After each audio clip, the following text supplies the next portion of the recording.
The beginning of Dan's new existence in the idyllic suburb of Oakwood Springs started with a stillness that was less serene and more deep than those he had experienced before. The only thing that kept him company was the sound of his own footsteps echoing through the cardboard canyons that were produced by the moving boxers in his empty living room. He had relocated in order to begin over, but the silence seemed more like a punishment than anything else. When he first saw the dog in the Positive Futures shelter, everything changed for him then and there. A blockhead of muscle and heart, he had a coat the color of wet sand, and one ear that insisted on standing at a happy, lopsided attention. He was not a sleek and graceful creature. Rather, he was a blockhead of strength and heart. "This big fella is an American Bulldog mix," the volunteer at the shelter, who was a nice lady with worn eyes, had explained on the previous occasion. "She is a true sweetie. We referred to him as Buster." On the other hand, Don realized that the dog's name was not Buster when the dog rested its trusting and hefty head on his palm. Diggy was the one. It was a short form of Diggory, which is a reference to the inquisitive little boy from the Narnia books, since this dog seemed to have mysteries to solve. Their first week together was a montage of delight that they had unearthed. Diggy's nails made a joyful percussion sound on the wooden flooring, which broke the stillness that had been so prevalent. Because he was such a funny and wiggly presence, he thought that every stick that was tossed was a treasure, and that every sunbeam that was on the floor was a special bed that was only for him. Don took a photograph one evening, when the sun was shining brightly during the golden hour. Diggy was covering his face with slobbery kisses, as he was lying on the floor laughing. His muscular, stocky form was a picture of pure, unfettered devotion. My co-pilot, Diggy, done capuchant the photos that he sent to the internet. The finest choice I've ever made in my life.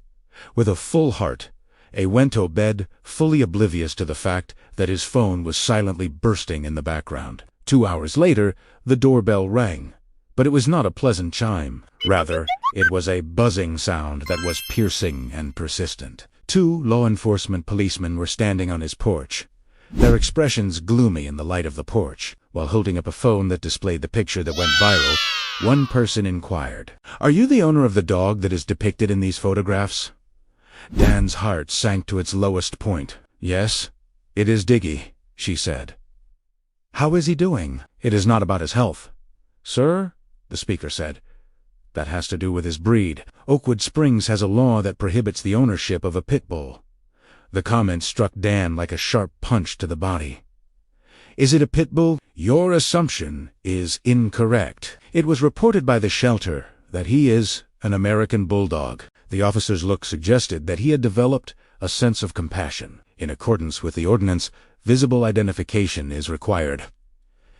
In terms of head shape and jaw form, we are required to compose a citation for you. In the event that you do not hand up the animal within the next 48 hours, you may be subject to penalties and perhaps even prison time. Don slumped to the ground as the police vehicle drove away.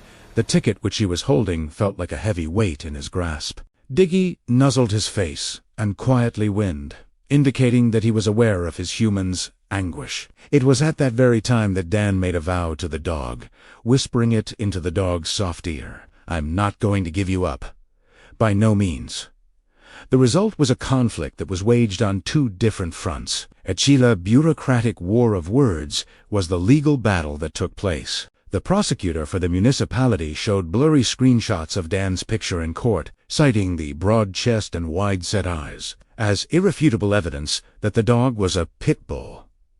When Don was equipped with adoption documents that clearly read American Bulldog and a sincere appeal, he felt like David going up against Goliath. However, his sling seemed woefully insufficient. In spite of this, the true magic was taking place on the internet. As a result of his humiliation and anger, Don had drafted a petition in which he detailed his circumstances. Instead of just posting it, he proceeded to tell their tale. He uploaded footage of Diggy carefully learning to shake and roll over, as well as recordings of him gently receiving food from his niece, who was just a toddler at the time. He also shared films of him curled up sleeping with the family cat. This is the hashtag that he used. Hashtag not a pit bull, but my dog. The internet, which is often a location of contention, has evolved into a stronghold. The story struck a chord. The number of signatures increased from hundreds to thousands. Additional owners of bully breeds and misunderstood mutts from all across the nation sent comments, in which they shared their own personal experiences with prejudice and unconditional love for their pets. The story was taken up by a local journalist, who framed it not as a case of a dangerous dog, but rather as a case of a family being ripped apart by an antiquated and irrational legislation. It was finally time for the last hearing of the case. A large number of supporters were present in the courtroom, carrying printed placards that included a photo of Diggy. The courtroom was not filled with furious individuals. Not only did Dan convey his argument, but he also portrayed a community of people, and his voice was heavy with passion. The petition, the news pieces, and a folder full of testimonies were all what he presented to the audience. The judge had a stony expression on his face as he held up a photograph of Diggy, who had one ear cocked in soulful eyes that lit up the room. When Don eventually reached a point where his voice was steady, he stated, "The law is trying to punish the shape of his head when it should be protecting the content of his character." It took the judge, who was a lady with a sharp and perceptive gaze, a considerable amount of time. After looking at the grainy, frightful photographs that the municipality had provided, she turned her attention to the clear, happy photographs of Don and his dog. In the courtroom, she saw members of the community. The evidence of this dog's specific breed is, at best, ambiguous, she said in her statement. There is no way that a law that is based on such subjective visual recognition could ever be effective. The case was given up. The shout that broke out in the courtroom was so loud that it most likely shook the foundations of the hall where the town hall was located. Despite the fact that Dan embraced his lawyer and even strangers, the most significant hug of all was the one that was waiting for him at home. However, Don and Diggy's success was not only a matter of personal pride. Their situation turned out to be the impetus that the city of Detroit, which is located just a few miles away, had been anticipating. For years, advocates have been working toward the goal of lifting the city's prohibitive prohibition on pit bulls in its entirety. As the last piece of evidence that was required, the narrative of Dan and Diggy, which was a perfect and heartbreaking illustration of the failure of the law, was presented. It wasn't long until the restriction was overturned, which brought about a significant change in the lives of numerous pets and the people who loved them. Oakwood Springs is still Dan's place of residence. There is no longer any stillness in his home. Instead, the sound of satisfied snores and the thumping of a delighted tail can be heard and heard throughout the house. And hanging on his wall, next to his favorite photograph of a slobbering kiss, is the framed ticket from the police. This serves as a reminder that even the most mundane gestures of love may occasionally spark an astounding revolution.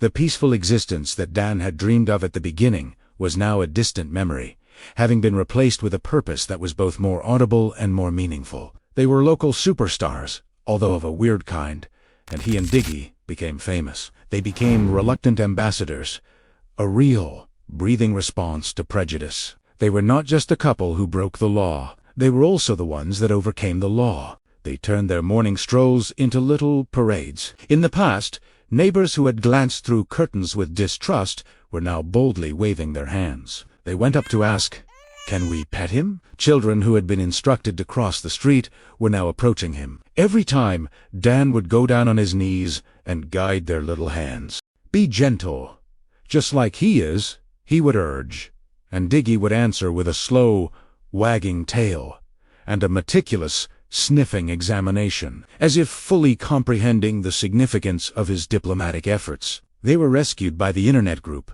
known as #NotAPitBull, but my dog, which developed over time. An internet shelter for proprietors who were going through similar struggles.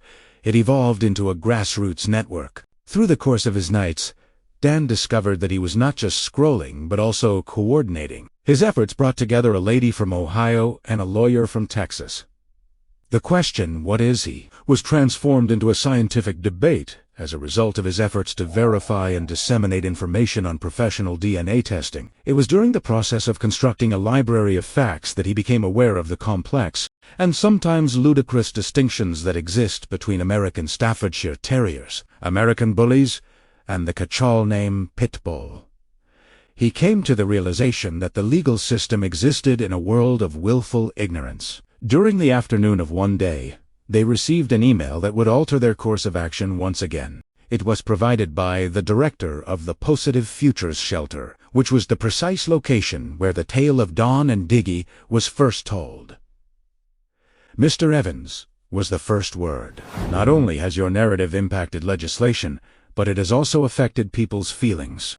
Due to housing constraints and fear, which is the exact fear that you campaigned against, we are seeing an increase in the number of bully breed mixtures that are being surrendered. We would consider it a great honor if you and Diggy were to take into consideration becoming official representatives of our shelter. In order to officially launch our new judge by character, not breed campaign, we need a face." Don turned his head to look at Diggy, who was falling asleep in a beautiful square of sunshine. He was dreaming about chasing squirrels, and his legs were twitching violently. It was now being demanded of this dog, which had previously spared him from feeling lonely, to rescue other people.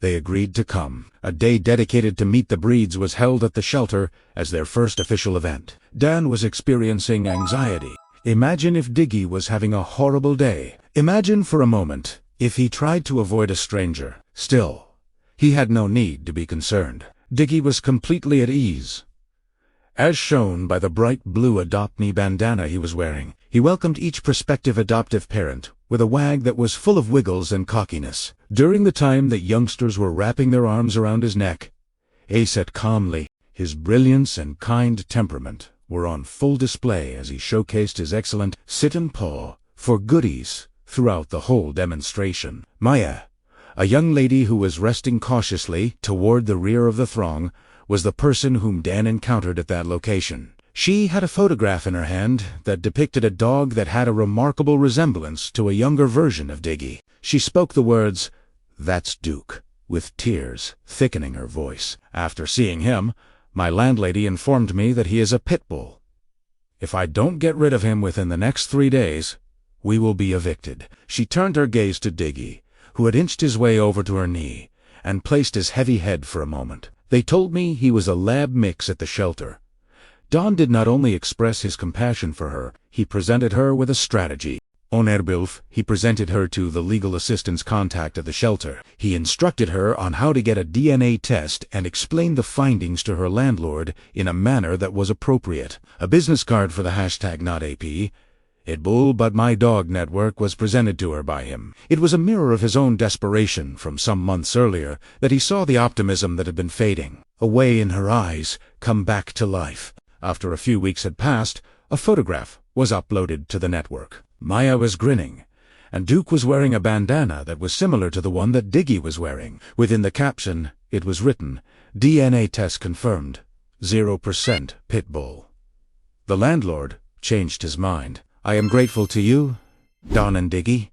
Not only did you rescue one dog, but you also saved mine with your efforts." The triumph in Detroit proved to be a significant and seismic event in the legislative realm. These moments, however, were the aftershocks of hope, spreading outwards and altering the world one Duke and one Maya at a time. The pets who were rescued and the families that were reunited were instances of this. One evening, as Dan sat on his veranda, the solitude that he had previously hated had transformed into a comforting calm.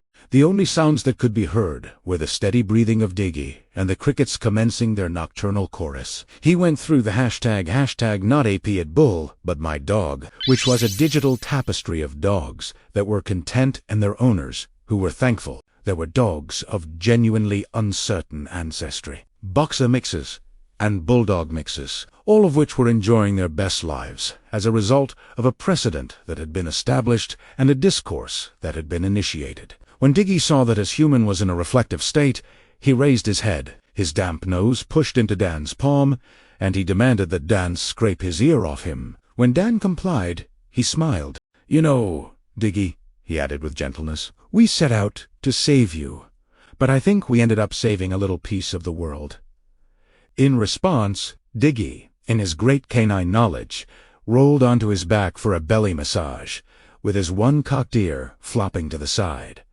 He was really pleased with this response. It was the purest, most uncomplicated moment. The revolution had come to an end. At long last, The tranquil and joyful existence had started. Furthermore, it was an incomparable improvement over the one that he had first envisioned.